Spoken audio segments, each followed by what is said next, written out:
ओम। कल हमने सांख्य दर्शन के छठे अध्याय के 8वें सूत्र तक का पाठ किया था और इन सूत्रों में ये बतलाने का प्रयास किया गया था कि संसार के जो पदार्थ हैं और ये जो संसार है, संसार में दुख की अधिकता है, सुख की कमी है। जो सुख वाले पदार्थ हैं उनमें भी दुख जुड़ा हुआ है। इसलिए हमारा जो प्रयत्न है वो इस प्रकार का होना चाहिए कि संसार में रहते हुए सांसारिक विद्या के द्वारा या पदार्थ विद्या के द्वारा हम इन सांसारिक दुखों से बचे रहें, सुखों को प्राप्त करें और लक्ष्य अपना क्या रखें? तीनों प्रकार के दुखों से छूट जाने का अर्थात मुक्त हो जाने का लक्ष्य रखें। किसी कवि ने तो और आगे बढ़कर के यहां तक कह दिया कि धन जो है संसार में एक ऐसा पदार्थ है कि जिसको पहले कमाना दुष्कर, फिर कमा लिया तो उसको रखाना दुष्कर, रखा लिया तो उसको खर्च करना दुष्कर, आया तो दुष्कर, गया तो दुष्कर। दोनों तरह से हर समय उसके द्वारा परेशानी ही परेशानी। क्या कहा है? अर्थानाम अर्जने दुखम अर्जितम च रक्षणे आये दुखम व्यये दुखम दिगर्थान कष्ट संश्रयान। तो पहले अर्जन का दुख है, अर्जितानाम च रक्षणे, उसके फिर अर्जन जो हो गया उसको रक्षा करते रहो। तो ऐसे जो संसार के सब पदार्थों को हम देखते हैं तो उसमें प्रकारांतर से हमें यही दिखाई देता है कि दुख ही अधिक है। और इसलिए जो प्रश्न, जो शंका की गई थी कि संसार में केवल दुखों से छूटने की प्रार्थना क्यों की जा रही है, सुख प्राप्त करने की प्रार्थना क्यों नहीं की जा रही, तो वहां पर उसका समाधान ऋषि ने किया है कि मुख्य लक्ष्य तो दुखों से छूटना ही है। जिस समय दुखों से सब प्रकार से छूट जाता है, त्रिविध दुखों से जब अत्यंत निवृत्ति हो जाती है, तब फिर सुख की अभिलाषा भी नहीं होती।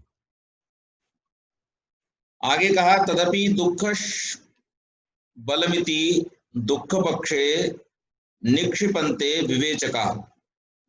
तदपि वह सुख भी दुख शबलम इति दुखों से घिरा हुआ रहता है, इसलिए उसको दुख पक्षे, दुख पक्ष में ही निक्षिपन्ते डाल देते हैं विवेचका, विवेकी लोग।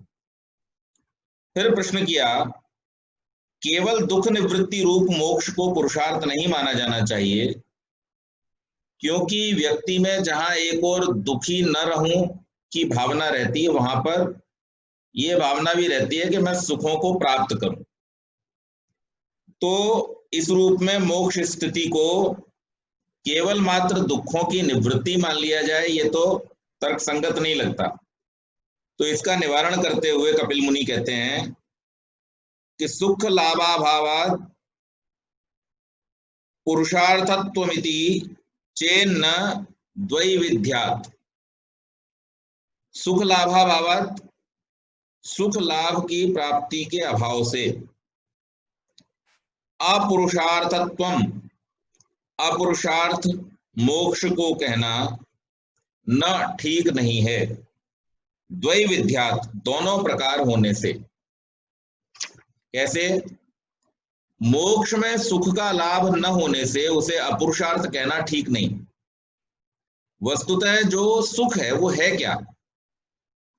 तो हमारे इस सांसारिक पदार्थों के साथ जो संयोग हमारी इंद्रियों को रुचिकर लगते हैं, हमारे मन को रुचिकर लगते हैं, उन्हें हम सुख कहते हैं।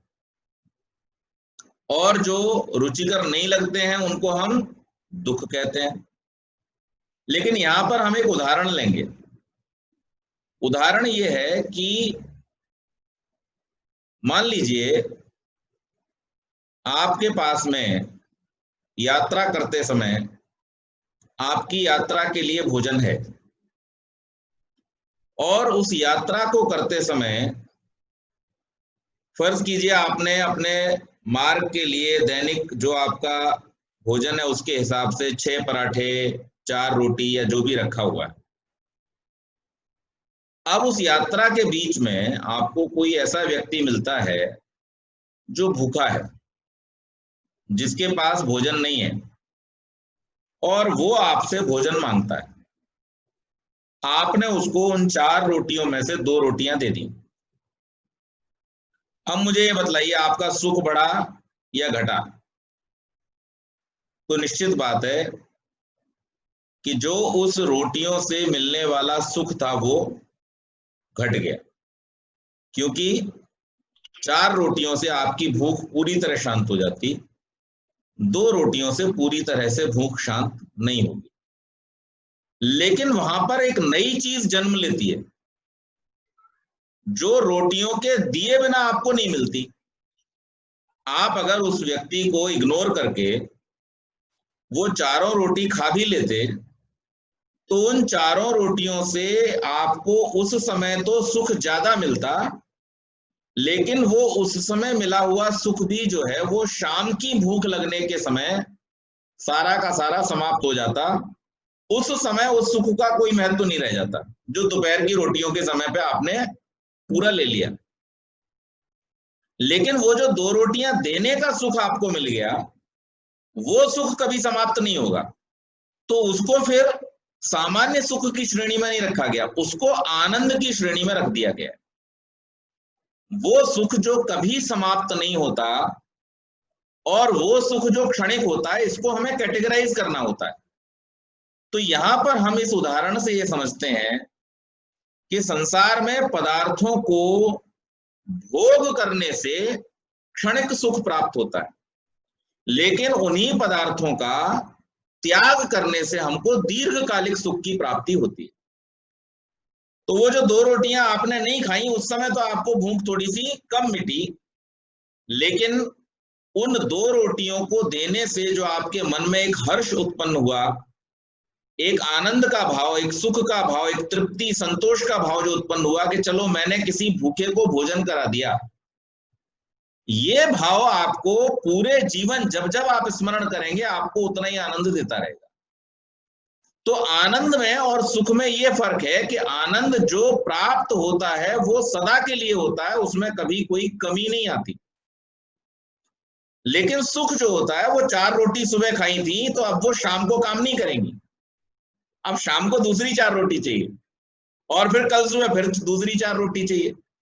तो सुख जो है वो क्षणिक है और दुख आनंद जो है वो दीर्घकालिक है।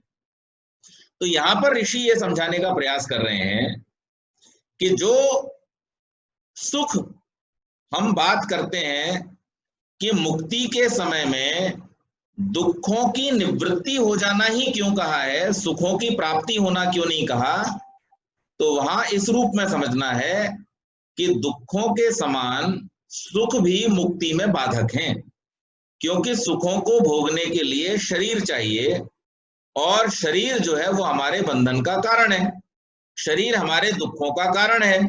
तो इसलिए सुख की भी अभिलाषा मोक्ष में नहीं रह जाती है, और चूंकि मोक्ष में जीवात्मा स्वतंत्र होता है और स्वतंत्र रूप से वो परमात्मा के आनंद का लाभ उठा सकता है, इसलिए उसको सांसारिक सुखों की कोई इच्छा वहां पर शेष नहीं रह जाती है।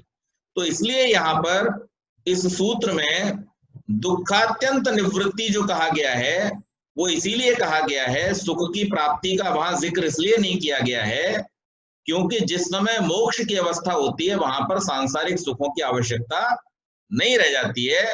मूल उद्देश्य तो वास्तव में दुखों से छूटना ही रहता है।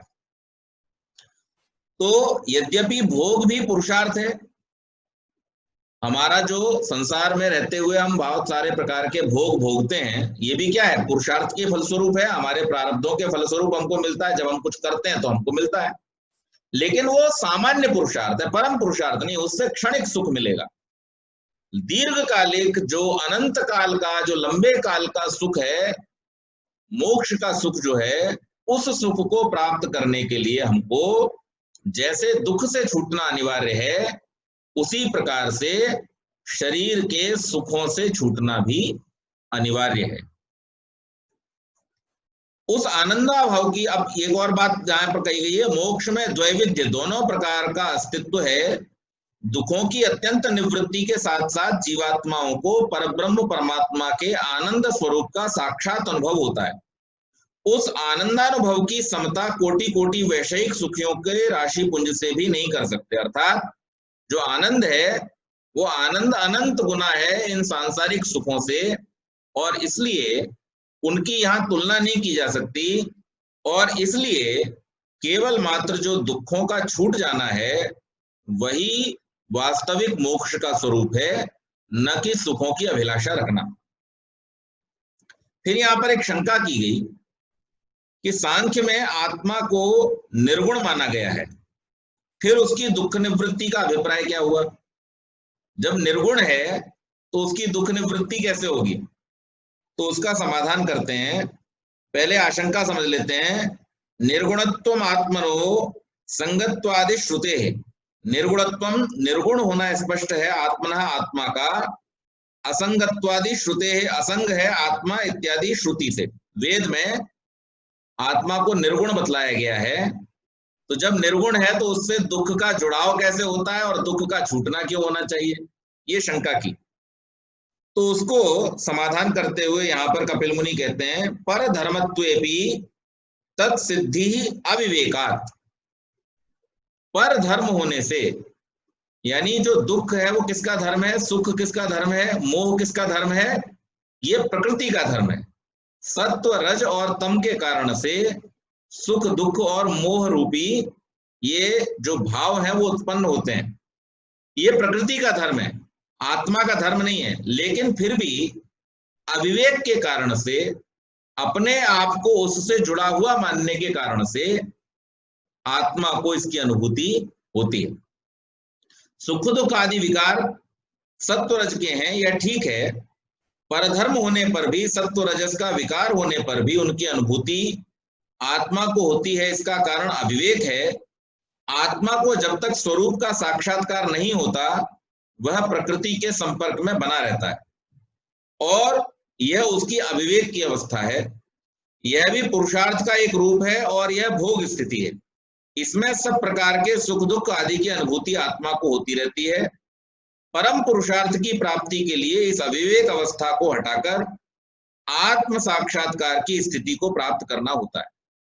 तो जो आत्मा शरीर में नाना प्रकार के सुखों और दुखों का अनुभव करता है, वही पुरुषार्थ के द्वारा जब आत्म साक्षात्कार की स्थिति को प्राप्त कर लेता है तो उस स्थिति में उससे ये सब भाव दूर हो जाते हैं। फिर प्रश्न किया, आत्मा के साथ गुणों अर्थात सत्व रजस तमस का संबंध अविवेक मूलक है, पर आत्मा को अविवेक होने का कारण क्या है? भाई अविवेक के कारण से सत्व रज और तम के साथ में आत्मा का संयोग हुआ, उसके कारण से सुख दुख की अनुभूति हुई, लेकिन अविवेक क्यों हुआ? अब यह प्रश्न किया तो आगे कहा कि अनादि अविवेको अन्यथा द्वेष द्वय प्रसक्ते है।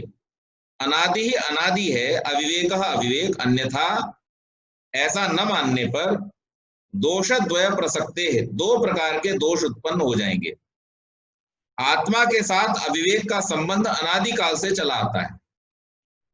अब अगर हम ये कहें कि अविवेक जो है वो कहीं किसी कारण से उत्पन्न हुआ, तो प्रश्न ये उठेगा कि अविवेक का कारण जब नहीं था तो अविवेक आया कहां से? ये प्रश्न मन में आता है। हमने जब प्रारंभ में पढ़ा था सांख्य दर्शन में, तो वहां पर क्या कहा गया था? जब ये पूछा जा रहा था कि आत्मा का प्रकृति के साथ संयोग और बंधन में पड़ने का कारण क्या है, तो वहां पर बतलाया गया था काल नहीं है, देश नहीं है, अवस्था नहीं है, क्या है, कर्म भी नहीं है। क्या है वहां पर कारण? अविवेक। अविवेक को वहां पर कारण बतलाया गया था। तो अब ये यहाँ पर प्रश्न उठा रहे हैं कि जो आपने पहले कहा कि अविवेक के कारण से आत्मा प्रकृति के साथ बंधन में आता है, तो इस अविवेक का कारण क्या है? तो वहां पर कह रहे हैं अविवेक का कोई कारण नहीं है, ये अनादि काल से आत्मा के साथ में रहता है और फिर भी इसको नित्य यूं नहीं कहा जा सकता प्रकृति आदि की तरह, क्योंकि इसका नाश होने पर आत्मा को मोक्ष की प्राप्ति होती है। तो यहां पर यह प्रसंग रखा कि यहां पर अगर अविवेक को हम न माने, अविवेक के उत्पन्न होने को न माने, तो दो दोष उत्पन्न होंगे। पहले तो यह दोष उत्पन्न होगा कि इसको बिना कारण के कहीं से आरंभ हुआ माना जाए, तो मुक्त अवस्था में रहते हुए आत्माओं को भी अविवेक की प्राप्ति होकर बंध अवस्था में आ जाना चाहिए, जो प्रामाणिक नहीं है। दूसरे, यदि अविवेक के कारण की खोज करते हुए इसे कर्मजन्य माना जाता है, तो उस कर्म का कोई कारण होगा और वह अविवेक रूप होगा, फिर उसको किसी अन्य कारण की खोज करनी होगी। तो यहाँ पर दो दोष जो उत्पन्न हो रहे हैं वो समझिए। पहला दोष इस बात को कहने में ये हो रहा है कि अगर हम ये कह दें कि भाई अविवेक बिना किसी कारण के उत्पन्न हो जाता है, तो वहां पर क्या होगा? वहां पर ये होगा अगर बिना कारण के हो जाता है तो जो मुक्त हो चुके हैं उनको भी हो जाना चाहिए, और उनको भी हो जाने के कारण से फिर उन्हें भी बंधन में आ जाना चाहिए। दूसरा, अगर हम कहते हैं कि इसका कोई कारण है, तो उसका कारण क्या है? तो हम कहेंगे उसका कारण है कर्म, फिर कर्म का कारण क्या है? तो उसका कारण फिर अविवेक। तो ये चेन चलती चली जाएगी, इसका कोई समाधान नहीं मिलेगा। तो फिर इसका समाधान क्या है? तो ऋषि कहते हैं इसका समाधान ये है कि अविवेक जो है वो आत्मा के साथ में स्वभाव तरीके से जुड़ा रहता है। कैसे? अब इसका समाधान आगे किया। वहां पर कहते हैं अविवेक कोई व्यक्ति रूप अनादि तत्व नहीं है, जड़ और चेतन अथवा प्रकृति और पुरुष के भेद का साक्षात्कार न होना ही अविवेक है। पर वस्तुतः यह ज्ञान का अभाव नहीं है, प्रत्युत ये भी एक प्रकार का वृत्ति रूप ज्ञान ही है। अब यदि अविवेक आत्मा के समान एक व्यक्ति रूप से अनादि माना जाकर नित्य रूप नहीं है, तो इस वास्तविकता को कैसे समझा जाए? तो फिर कहा न नित्य स्यादात्मवत् अन्यथा अनुच्छित्ति। न नित्य स्यात्, नित्य नहीं है अविवेक आत्मवत् आत्मा के समान, अन्यथा यदि ऐसा माने तो इसका अनुच्छित्ति उच्छेद न होगा। आत्मा के समान अविवेक अनादि अनंत एक रूपता रहता हुआ नित्य नहीं है, जैसा आत्मा अनादि अनंत एक व्यक्ति रूप है। अगर हम अविवेक को भी नित्य मान लेंगे तो उसका कभी भी उससे छूटना होगा ही नहीं। अब हम कह रहे हैं मुक्ति की अवस्था में क्या होता है? आत्मा जब अविवेक से विवेक की ओर चला जाता है, अर्थात आत्मख्याति की अवस्था में चला जाता है, तो वहां उसको मुक्ति की प्राप्ति होती है। तो अविवेक इस दृष्टि से जब नष्ट हो रहा है तो उसको नित्य तो नहीं माना जा सकता। लेकिन फिर ये शुरू कहां से हुआ, इसका जन्म कहां होता है, इसको समझना आवश्यक है। तो वहां पर प्रश्न किया कि जब इसका प्रवाह अनादिकाल से चला आ रहा है और जब तक आत्मज्ञान न हो जाएगा तब तक चलता रहेगा, तो फिर इस बंध के कारण अविवेक का नाश कैसे होगा? फिर कहा प्रतिनियत कारण नाशयत्वमस्य ध्वांतवत्। यहां पर इसका समाधान कर दिया। प्रतिनियत कारणात् नाशयत्वम, विरोधी नियत कारण से नाश होता है, अस्य इस अविवेक का ध्वांतवत् अंधकार के समान। अब आप देखिए एक तत्व है जिसका नाम है अंधकार। अंधकार का नाश आप कैसे करते हैं? आप उसको डंडा लेकर के, मशीन लेकर के, क्रेन लेकर के उसका नाश नहीं कर सकते।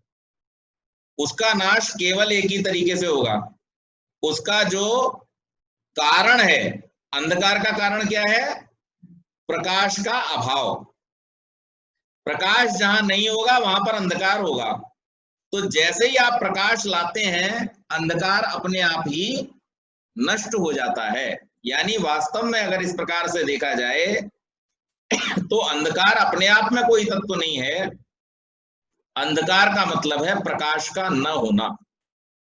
इसी प्रकार से अविवेक अपने आप में कोई तत्व नहीं है। अब यहां पर इसको खोल के रख दिया कि अविवेक अपने आप में कोई तत्व नहीं है। विवेक ज्ञान का न होना, जब जीव शरीर धारण करता है और उस शरीर को धारण करने के बाद में जब वो अपने और प्रकृति के स्वरूप को भूल जाता है, अपने और प्रकृति के संबंध को भूल जाता है, और जब उसमें एक रूपता का अनुभव करने लगता है, जब वो शरीर को ही अपना स्वरूप मान लेता है, बुद्धि और मन को अपना स्वरूप मान लेता है, अहंकार को अपना स्वरूप मान लेता है, तब वहां पर इस अविवेक के कारण से वो बंधन में पड़ जाता है।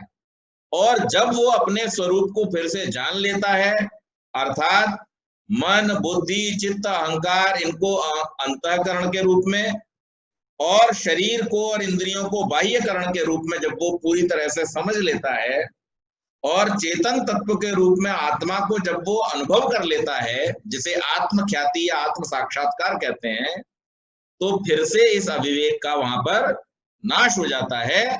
और नाश होने के कारण से जो बंधन का कारण अविवेक था, उस बंधन के कारण के नाश हो जाने से बंधन का भी नाश हो जाता है। तो यहाँ पर फिर से उसी प्रश्न का उत्तर हमको मिल रहा है कि जो ये पूछा गया था, कल भी एक प्रश्न आया था कि क्या वेद शास्त्रों के पढ़ने से, तो वहां पर कहा नहीं, वेद शास्त्रों का पढ़ना अलग बात है, शब्द का ज्ञान होना अलग बात है। इस सांख्य शास्त्र को और योग शास्त्र को भी पढ़ लेना एक बात है, उससे आपको केवल शाब्दिक ज्ञान होगा। लेकिन जब तक वो आपके अनुभव का हिस्सा नहीं बनेगा, जब तक वो आपके प्रयोग का हिस्सा नहीं बनेगा, व्यवहार का हिस्सा नहीं बनेगा, तब तक आत्मख्याति की स्थिति प्राप्त होना संभव नहीं है। आगे कहा, आत्मा के बंध का कारण केवल अविवेक है। इस अर्थ को और दृढ़ करते हुए कहा है, प्रकारांतरा संभवाद विवेक एव संबंध। प्रकारांतरा संभवाद विवेक एव बंध। अन्य किसी प्रकार के संभव न होने से अविवेक एव, अविवेक ही बंध है, अर्थात बंध का कारण है। तो जो पहले अध्याय में बहुत सारे कारणों के बारे में बतलाया गया था, काल का वर्णन किया गया, फिर देश का वर्णन किया गया, फिर अवस्था का वर्णन किया गया, फिर कर्म का वर्णन किया गया, और प्रश्नोत्तर के माध्यम से ये समझाया गया था कि इनमें से कोई भी बंधन का कारण नहीं है। वहां पर भी इस बात को प्रमाणित किया गया था कि अविवेक ही केवल मात्र बंधन का कारण है। फिर यहाँ शंका उपस्थित की है कि मुक्ति विवेक साध्य होने के कारण वह अवस्था सत्वर परिवर्तनशील होनी चाहिए, तब मुक्त पुरुष भी सतत बंधन में आ जाएगा। मुक्ति जो है विवेक साध्य है, और इसके कारण से वो अवस्था कैसी होना चाहिए? परिवर्तनशील होना चाहिए, तब मुक्त पुरुष भी बंधन में आ जाएगा। तो उसका उत्तर देते हुए, समझाते हुए कपिल मुनि कहते हैं, न मुक्तस्य पुनर्बंध योगोप्य नावृत्ति श्रुते है। न माने नहीं होना, मुक्तस्य मुक्त आत्मा का पुनः फिर उस अवस्था में बंध योग अपि, बंध योग भी अनावृत्ति श्रुते, अनावृत्ति श्रुति से, मुक्त आत्मा का उस अवस्था में पुनः बंध के साथ योग नहीं होता। आत्म साक्षात्कार न होने पर केवल अविवेक अवस्था में आत्मा देहादि के साथ संबंध या असंबंध रूप जन्म मरण के चक्र में निरंतर घूमता है, पर विवेक हो जाने पर यह अवस्था नहीं रहती। तब आत्मा ब्रह्मानंद में लीन रहकर सत्वर जो जन्म मरण के बंधन से छूट जाता है, न च पुनरावर्तते। इसलिए यहां पर यह शब्द प्रमाण भी दिया गया है कि उसकी फिर से आवृत्ति नहीं होती है। और इसी को और दृढ़ करते हुए कहा, अपुरुषार्थत्व मन्यथा, नहीं तो अपुरुषार्थत्व मोक्ष अपुरुषार्थ हो जाएगा। इस बात को एक तो श्रुति प्रमाणित करता है, वेद प्रमाणित करता है कि जैसे किसी व्यक्ति को जब तक अविवेक रहता है, अर्थात आत्म साक्षात्कार नहीं होता, तब तक वो जन्म मरण के बंधन में पड़ा रहता है। लेकिन जब अविवेक दूर हो जाता है, अविवेक का नाश हो जाता है और आत्म साक्षात्कार की स्थिति होती है, उसके बाद में उसका जन्म मरण नहीं होता। जब जन्म मरण नहीं होता है तो उसका पुनरावृत्ति यानी फिर से जन्म लेना और मरण होना संभव नहीं है। ये बात वेद भी प्रमाणित करता है। दूसरे यहाँ पर एक और प्रमाण इस रूप में लिया गया कि अगर मुक्ति हो जाने के बाद, आत्म ख्याति हो जाने के बाद भी जन्म मरण के दुख लगे रहें तो फिर मोक्ष का प्राप्त करना निरर्थक हो जाएगा, अर्थात मुक्ति नाम की कोई चीज रही नहीं। अगर आत्म ख्याति के बाद भी जन्म मरण का बंधन बना रहता है तो फिर मुक्ति का स्वरूप क्या रहेगा? तो उसकी निरर्थकता हो जाएगी, वो अपुरुषार्थ हो जाएगा, इसलिए भी इसको नहीं है। दूसरे, मोक्ष को भी संसार के समान मानने से ये अपुरुषार्थ हो जाएगा। अविशेषापत्ति रूभयो, बंध और मोक्ष दोनों को हम अगर यही मान लें कि बंधन में जो है उसका भी जन्म मरण होगा और जो मुक्त हो गया उसका भी जन्म मरण होगा, तो फिर अगर दोनों को एक जैसा ही मानते हैं तो फिर उसके लिए कोई प्रयत्न क्यों करेगा? तो उसकी वहां पर निरर्थकता हो जाएगी। इसलिए ऐसा कहना ठीक नहीं है, ऐसी आशंका ठीक नहीं है। फिर प्रश्न किया, यदि बद्ध और मुक्त अवस्था में ऐसी विशेषता मानी जाती है तो आत्मा को सांख्य में नित्य मुक्त कैसे कहा गया? दोनों अवस्थाओं में उसे एक रूप ही होना चाहिए। अब यहाँ फिर से प्रश्न उठाया कि अगर दो अलग अलग अवस्थाएं हैं तो आत्मा को हम नित्य मुक्त कैसे कह रहे हैं? तो वहां पर उसका उत्तर देते हुए सूत्रकार ने कहा, मुक्तिरंतराय ध्वस्तेन परः, मुक्तिरंतराय ध्वस्तेन परः, मुक्ति मोक्ष के अंतराय ध्वस्ते है, अंतरायों के ध्वंस होने पर परः अतिरिक्त कुछ न नहीं बचता। जो विघ्न बाधाएं हैं अर्थात अविद्या, अस्मिता, राग, द्वेष, अभिनिवेश, ये 5 जो क्लेश हैं, इन क्लेशों को बाधा कहा गया है। इनके दूर न होने तक आत्मा को अपने स्वरूप का आभास नहीं होता। और इन अंतरायों के अर्थात ये जो हमारे बाधाएं हैं, इन बाधाओं के नष्ट हो जाने पर, इन बाधाओं से मुक्त हो जाने पर आत्मा अपने स्वरूप को जान लेता है और जान करके मुक्त हो जाता है। तो फिर इसमें ऐसा नहीं है, आत्मा के स्वरूप में कोई परिवर्तन नहीं आता, भले वो बंधन की अवस्था में है, भले वो मुक्ति की अवस्था में है। आत्मा का अपना स्वरूप जो है वो अपरिणामी है, उसमें किसी प्रकार का परिवर्तन नहीं आता है। परिवर्तन किस रूप में होता है? परिवर्तन इस रूप में होता है केवल कि जब तक वो बंध में है, अर्थात शरीर के बंधनों में है, जन्म मृत्यु के बंधनों में है, या सूक्ष्म दृष्टि से देखें तो जब तक अविवेक के बंधन में है, तब तक उसे सांसारिक भोग्य पदार्थों को भोगना और उन भोगों के द्वारा प्राप्त होने वाले सुख और दुख का अनुभव करना होता है। लेकिन जिस समय वो विवेक ख्याति की अवस्था में आकर के इन शरीर आदि के बंधनों से छूट जाता है, उस समय में उसको ये प्राप्त नहीं करना होता है, इस प्रकार के सुख दुख के अनुभव उसको फिर नहीं होते हैं। तो इसलिए आत्मा अपना स्वरूप कभी नहीं बदलता है, लेकिन केवल मात्र वो इसी प्रकार से, जैसे हम सुबह जब ऑफिस जाते हैं तो उस समय में हम पैंट शर्ट पहन लेते हैं, जूते टाई वगैरह पहन करके जाना होता है, और जब आर्य समाज में जाते हैं, भाषण देने जाते हैं, कार्यक्रम कराने जाते हैं तो वहां धोती कुर्ता पहन जाते हैं, और जब घर में होते हैं तो सामान्य कपड़े पहने हुए होते हैं। लेकिन वास्तव में हम तो वही रहते हैं, हमारा तो कोई स्वरूप नहीं बदलता। तो इसी प्रकार से आत्मा का भी यही स्थिति है कि जिस समय वो बंध की अवस्था में होता है, उस समय में उस बंधनों के कारण से उत्पन्न होने वाले, जन्म लेने वाले जो सुख दुख रूपी अनुभव है उनको वो अनुभव करता है। लेकिन जिस समय मुक्त हो जाता है, उस समय चूंकि शरीर नहीं रहता, न सूक्ष्म शरीर रहता है, न स्थूल शरीर रहता है, तो इन दोनों के अभाव में सर्वथा सुख और दुख का कोई अनुभव उसके पास शेष नहीं रहता। वो केवल और केवल परमात्मा के आनंद का वहां पर अनुभव करता है, लेकिन उसके अपने स्वरूप में कोई परिवर्तन नहीं होता। तो फिर से शंका की कि पहले दुख ध्वंस का नाम पुरुषार्थ या मोक्ष कहा, यहाँ पर अंतराय ध्वंस को मोक्ष बता रहे हैं, तो इसमें विरोध नहीं है। यानी पहले सूत्र में क्या कहा था कि सब प्रकार के दुखों का नाश हो जाना ही मुक्ति है। अब यहाँ जब इन्होंने शंका की थी तो उस शंका का समाधान करते हुए ऋषि ने क्या कहा कि ये जो बाधाएं हैं, इन बाधाओं का नाश हो जाना मुक्ति है। तो इसी में प्रश्न खड़ा कर दिया, इस पे प्रश्न ये खड़ा कर दिया कि पहले तो आप कह रहे थे ना दुख छूट जाना मुक्ति होता है, अब आप कह रहे हो बाधाओं का हट जाना मुक्ति होता है, तो इसमें विरोध नहीं उत्पन्न हो रहा।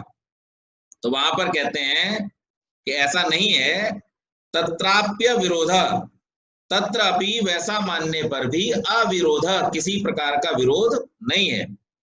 दुख का ध्वंस हो जाना अथवा क्लेशों का ध्वंस हो जाना ये एक ही बात है, क्योंकि क्लेश के कारण से ही दुख उत्पन्न होता है। अगर ये अविद्या, अस्मिता, राग, द्वेष, अभिनिवेश रूपी क्लेश न हो जो हमारी मुक्ति में बाधा है, तो हमें दुख भी तो नहीं होगा ना। हमारा दुख क्यों है? अविद्या के कारण से।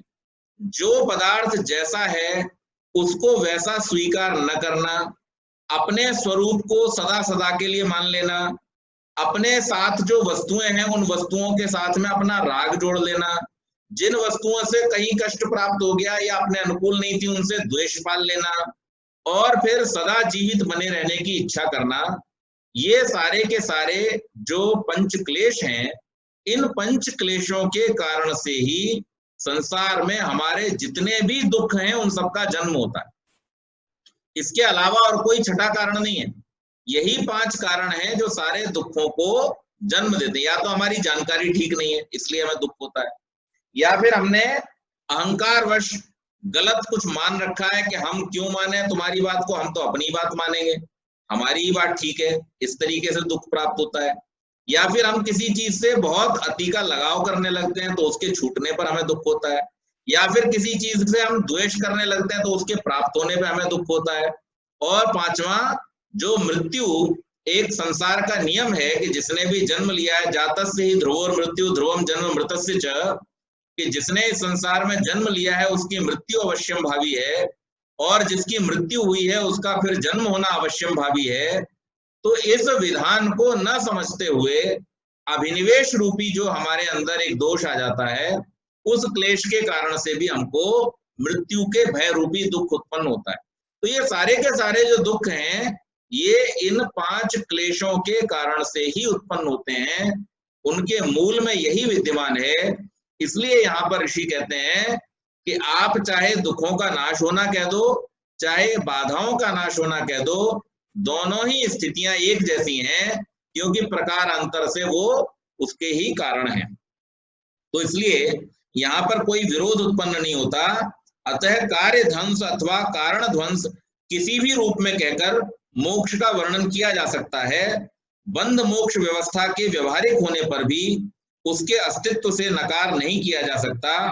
जब उसका अस्तित्व माना गया तो उसका ध्वंस, विनाश या हटाया जाना अवश्य पुरुषार्थ होगा। पुरुषार्थ तो बंध अथवा भोग भी है, पर उस अवस्था का न रहना अत्यंत पुरुषार्थ अथवा परम पुरुषार्थ है। इसलिए इनको व्यवहार रूप मानने पर भी इनकी पुरुषार्थता में किसी तरह के विरोध की आशंका नहीं रहती। तो ये बंध मोक्ष जो है वो अपनी व्यवस्था निश्चित रूप से वहां पर व्यवहारिक है, और उसको इसी रूप में समझना चाहिए कि बंधन के जो कारण हैं उन कारणों का अभाव हो जाना, या फिर उन कारणों से जनित जो दुख हैं उन दुखों का अभाव हो जाना, दोनों ही रूपों में हम इसको समझें। परंतु वहां पर जो मुख्य उद्देश्य वो क्या है? इन दुखों को दूर करना ही रहेगा। फिर एक शंका की गई, यदि अंतराय या अविवेक का नाश मुक्ति है तो वह आत्मज्ञान के श्रवण मात्र से संपन्न हो जाना चाहिए। जैसे गले में बंधा हुआ अज्ञात सुवर्ण का कंठा कथन मात्र से अवगत हो जाता है, आत्मज्ञान के लिए मनन, निधिध्यासन आदि की अपेक्षा नहीं होनी चाहिए। तो जैसे संसार में हम देखते हैं भौतिक पदार्थों के विषय में, और ये कहावत भी कही जाती है, हाथ कंगन को आरसी क्या। जो कंगन हमने हाथ में पहन रखा है उसके लिए शीशा देखने की, दर्पण देखने की आवश्यकता नहीं होती। दर्पण कौन सी चीजों को देखने के लिए? जो हमें आंखों से सीधे सीधे दिखाई नहीं देता, उसे देखने के लिए दर्पण चाहिए। तो अगर हमने कोई गले में हार पहन रखा है और हमको किसी ने बता दिया कि हार पहन रखा है, तो हमें पता चल जाता है पहन रखा है, या हम दर्पण में देखते हैं तो हमको पता चल जाता है हमने हार पहन रखा है, वो दिखाई न देता हुआ भी पता चल जाता है। तो इसी प्रकार से जब हमें कोई बता देता है कि आत्मा अलग है, प्रकृति अलग है, तो तभी हमें एकदम मोक्ष हो जाना चाहिए ज्ञान मात्र से। तो इसके लिए फिर वो सारा का सारा व्यवहार करने की, आसन प्राणायाम और फिर ध्यान धारणा समाधि आदि की प्राप्ति करने की उसकी आवश्यकता क्या है, उसकी जरूरत नहीं होनी चाहिए। तो यहाँ पर उसका समाधान करते हुए कहते हैं अधिकारित त्रैविध्यान नियमः, अधिकारित्रयी विद्यात यानी 3 प्रकार के अधिकारी होने से नियम न नहीं है। आत्मज्ञान के अधिकारी 3 प्रकार के होते हैं, उत्तम, मध्यम और अधम या मंद जिनको बोलते हैं। और ये नियम नहीं है कि प्रत्येक अधिकारी को श्रवण मात्र से आत्मज्ञान हो जाएगा। जो जन्म जन्मांतर के आत्म संस्कारों से युक्त हैं वे ऐसे उत्तम अथवा तीव्र संस्कारी व्यक्ति हैं जिनको श्रवण मात्र से आत्मज्ञान हो जाता है। अन्यों को ऐसा नहीं होता, उन्हें मनन, निधिध्यासन, यम नियम आदि का पालन, समाधि लाभ के लिए अन्य आवश्यक साधनों का प्रयत्न पूर्वक अनुष्ठान अपेक्षित रहता है। इसलिए यह जरूरी नहीं है कि हर व्यक्ति को सुनने मात्र से ही ये लाभ प्राप्त हो जाए अथवा ये अवस्था प्राप्त हो जाए। तो एक व्यक्ति तो वो है जो जन्म जन्मांतर से प्रयास करता हुआ चला आ रहा है और उसके प्रयासों की स्थिति अब पूर्णता की ओर है। वहां पर ऐसा भी देखा जाता है कई बार, जो हम पहले भी कई बार कह चुके हैं, कि ऐसे व्यक्तियों को छोटी अवस्था में ही सुनने मात्र से, उपदेश मात्र से ही वो ज्ञान प्राप्त हो जाता है। उनकी बुद्धि अपेक्षाकृत तीव्र होती है, कुशाग्र होती है और उनकी वृत्तियां भी उसी ओर होती हैं। लेकिन कुछ लोग ऐसे होते हैं जिनको बहुत प्रयास पूर्वक अपनी वृत्तियों को रोकना पड़ता है, और कुछ ऐसे होते हैं जिनको बहुत प्रयास करने पर भी सफलता नहीं मिलती है। तो तीनों के लिए ही जहां पर एक ये नियम है कि उन तीनों को ही प्रयास करना चाहिए, वहां पर यह भी नियम है कि ऐसा जरूरी नहीं है कि सबको एक सुनने मात्र से ही इसकी उपलब्धि हो जाएगी। तो जो योग दर्शन में बतलाया था कि लोगों में जो कारण होते हैं, इसकी बाधाओं के रूप में जिन कारणों को गिना गया था कि कई बार जब व्यक्ति को जल्दी सफलता नहीं मिलती है तो उसको क्या हो जाती है, अरुचि हो जाती है। तो ऐसा नहीं समझना चाहिए, हमारे प्रारब्ध के अनुसार हमें इसकी सफलता या असफलता होती है, लेकिन प्रयत्न हमें निरंतर करते रहना चाहिए। अभी नहीं होगा, थोड़े समय बाद होगा, किसी को 5 दिन में हो गया, किसी को 15 में होगा, किसी को 5 साल में होगा, किसी को 15 साल में होगा, लेकिन ऐसा नहीं होगा कि आपने प्रयत्न किया है तो उसका आपको लाभ नहीं मिलेगा। यहाँ पर इस रूप में कोई नियम नहीं है। शास्त्रकार कहते हैं कि हर एक को केवल सुनने मात्र से ही आत्मख्याति हो जाएगी, ऐसा होना का कोई नियम नहीं है। श्रवण मात्र से जिनको विवेक ज्ञान दृढ़ नहीं हुआ, उन्हें उसकी दृढ़ता के लिए क्या करना चाहिए, प्रश्न किया। तो उसका उत्तर देते हुए कहते हैं कि दाढ़यार्थम, दृढ़ता के लिए, उत्तरेशम, श्रवण से अगले अर्थात मनन, निधिध्यासन आदि का प्रयोग करना चाहिए। तो जिनको सुनने मात्र से नहीं समझ में आ रहा, उसको उसके ऊपर विचार करना चाहिए। हमने जो इंद्र और विरोचन की कथा आपको सुनाई थी, इंद्र और विरोचन की कथा हमको यही संदेश देती है कि जो हमने आचार्य मुख से सुना है, उस सुने हुए पर हम विचार करें और विचार करके उसके ऊपर मनन चिंतन करने के बाद में उसको अपने व्यवहार में लेकर के आए। अगर हमने केवल शब्द मात्र तक उसको रखा तो उससे हमको लाभ होने वाला नहीं है। हमें उसको पहले सुनना है, सुन करके विचार करना है और विचार करके व्यवहार में लाना है। अब ये सुनने और व्यवहार के बीच में विचार क्यों डाला गया है, उसका भी कारण है।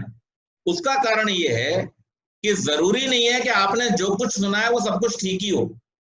आज आप देखते हैं संसार में बहुत सारे उपदेशक जो हैं वो स्वार्थ के कारण से या अज्ञानता के कारण से या पुरुषार्थहीनता के कारण से बहुत सारी अनर्गल बातें भी उपदेश के स्थानों से कहते हैं, व्यासपीठ पर बैठ करके कहते हैं।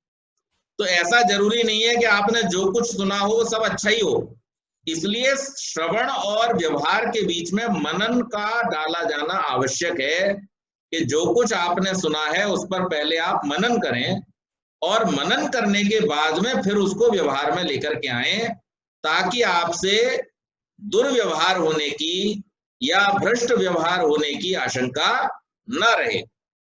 इसलिए यहां पर भी कहा गया है कि जिनको विवेक ज्ञान सुनने मात्र से नहीं हुआ है उनको क्या करना चाहिए, मनन करना चाहिए और निधिध्यासन करना चाहिए। योग के 8 अंग हैं, यम नियम आसन प्राणायाम प्रत्याहार धारणा ध्यान समाधि। इनमें यदि आसन का अभ्यास न हो तो ध्यान आदि लगाने में सुविधा नहीं हो सकती। इसलिए आसन को किस रूप में रखा गया है, स्थिर सुखम आसनम इति न नियमः। आसन वो है जिसमें आप स्थिर होकर के सुख पूर्वक बैठ सकें। इसका कोई पर्टिकुलर नियम नहीं है कि वो पद्मासन होना चाहिए, कि सुखासन होना चाहिए, कि वज्रासन होना चाहिए, कि कैसा आसन होना चाहिए। ऐसा कोई नियम इसीलिए नहीं रखा गया है कि आप जिस अवस्था में भी सुख पूर्वक लंबे समय तक बैठ सकें स्थिर होकर के, उसी आसन का प्रयोग साधना के समय में करना चाहिए। इसलिए अभ्यासी को जिस आसन के स्थिर अर्थात अभ्यस्त हो जाने पर सुख का अनुभव हो वही आसन ठीक समझना चाहिए। पद्मासन लगाकर ही ध्यान करें अथवा स्वस्तिकासन ही योग के लिए उपयुक्त होता है, ऐसा कोई नियम नहीं है। फिर आगे प्रश्न किया, ध्यान का स्वरूप क्या है? तो सूत्रकार बतलाते हैं वही सूत्र जो हमें पहले भी हमने देखा, ध्यानम निर्विषयम मनः। ध्यान क्या है? विषय रहित हो जाना, मन का सांसारिक विषयों से दूर हो जाना क्या है? ध्यान है। आसन की स्थिरता होने पर बाह्य इंद्रियां अपने विषयों में प्रचलित होने से अवरुद्ध हो जाती। अब मन के अवरोध का अवसर आता है। विषयों में अनुराग होने से मन उसी तरह चंचल बना रहता है। इंद्रियां अपने विषयों में प्रवृत्त न भी हों पर मन की गति उस समय भी विषयों का स्मरण करने में संलग्न रहती है। तो अभ्यासी को यह आवश्यक है कि मन को विषयानुराग से हटाकर आत्मा के चिंतन में लगाए। केवल और केवल आत्मा का ही चिंतन वहां पर होना चाहिए। जब आत्मा के अतिरिक्त समस्त विषयों से हटकर मन आत्मा में एकतानता की स्थिति को बनाता है, योगी की उसी अवस्था का नाम ध्यान है। इसमें मन बाह्य विषयों से सर्वथा रहित हो जाता है। वहां केवल आत्मचिंतन निरंतर निर्बाध चलता रहता है। तो यहां पर ध्यान किसे कहा गया है? निर्विषयम मनः, मन का विषयों से रहित हो जाना और केवल आत्मा के ही बारे में चिंतन करना, ये उसकी ध्यान की अवस्था बताई गई है। और उसके लिए मार्ग वही है कि अपना यम नियम आसन प्राणायाम प्रत्याहार धारणा ध्यान और फिर समाधि की स्थिति हमको प्राप्त होगी। फिर एक प्रश्न किया, आत्मा प्रत्येक अवस्था में जब असंग एक रस है तब ध्यान आदि के लिए प्रयत्नशील होने का क्या प्रयोजन? अब जब आपने ये कह ही दिया कि आत्मा में किसी प्रकार का कोई परिवर्तन नहीं होता, अपरिणामी है, तो फिर ध्यान करने की आवश्यकता क्या है? वो तो है ही ना अपने स्वरूप में। तो वहां पर उसका उत्तर देते हुए कहते हैं, उभयथापि अविशेषश्चैनैव मुपराग निरोधाद् द्विशेषः। उभयथापि ध्यान लगाने या न लगाने दोनों अवस्थाओं में भी अविशेषः आत्मा समान है। चेत यदि ऐसा कहो तो यह कहना न ठीक नहीं। एवं इस प्रकार ध्यान आदि द्वारा उपराग निरोधात क्लेश आदि के निरोध से विशेष अवस्था का अनुभव होता है। तो ध्यान आदि की अवस्था प्राप्त हो या न हो, दोनों स्थितियों में आत्मा की कोई विशेषता नहीं देखी जाती। वह असंग होने के कारण प्रत्येक अवस्था में समान रूप रहता है। फिर ध्यान या समाधि आदि की आवश्यकता क्या है?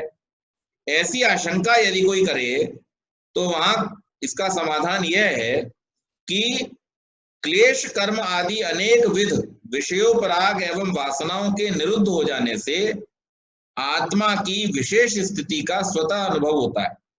यह ठीक है कि आत्मा सदा असंग एक समान है, उसमें किसी तरह के विकार या परिणाम की संभावना नहीं है, परंतु अविवेक के कारण जब वह प्रकृति के संपर्क में रहता है तो विविध क्लेश आदि का अनुभव करता है। यह स्थिति विवेक के हो जाने पर नहीं रहती, वह विवेक समाधि आदि के लाभ से प्राप्त होता है, इसलिए ध्यान या समाधि के लिए प्रयत्न करना आवश्यक है। तो यहाँ पर यह प्रश्न किया कि आत्मा अगर एक रस है, अपरिणामी है, उसका कुछ बिगड़ता ही नहीं है, आप कह रहे हो नैनम छिन्दन्ति शस्त्राणि नैनम दहति पावकः, न जलेगा न कटेगा न फटेगा, इसको कुछ होगा ही नहीं, तो फिर ये ध्यान आदि क्यों करना है? इसका तो कुछ बिगड़ने वाला नहीं है। तो उसका बतलाते हैं, समाधान देते हुए कहते हैं कि भाई आत्मा का कुछ बिगड़ता नहीं है, लेकिन जो अविवेक के कारण से जन्म मरण के बंधन में पड़ा हुआ आत्मा नाना प्रकार के दुखों को भोगता है, उस दुखों से छूटना तो उपाय करना पड़ेगा ना। और अगर उन दुखों से छूटने का उपाय करना है तो उसके लिए क्या आवश्यक है? विवेक ज्ञान आवश्यक है। और उस विवेक ज्ञान की प्राप्ति चूंकि ध्यान और धारणा के द्वारा समाधि लाभ प्राप्त करके ही हो सकती है, इसलिए ध्यान करना और समाधिस्थ होना आवश्यक है। तो आज की इस चर्चा को हम यही समाप्त करेंगे, इससे आगे की चर्चा कल। बहुत बहुत धन्यवाद।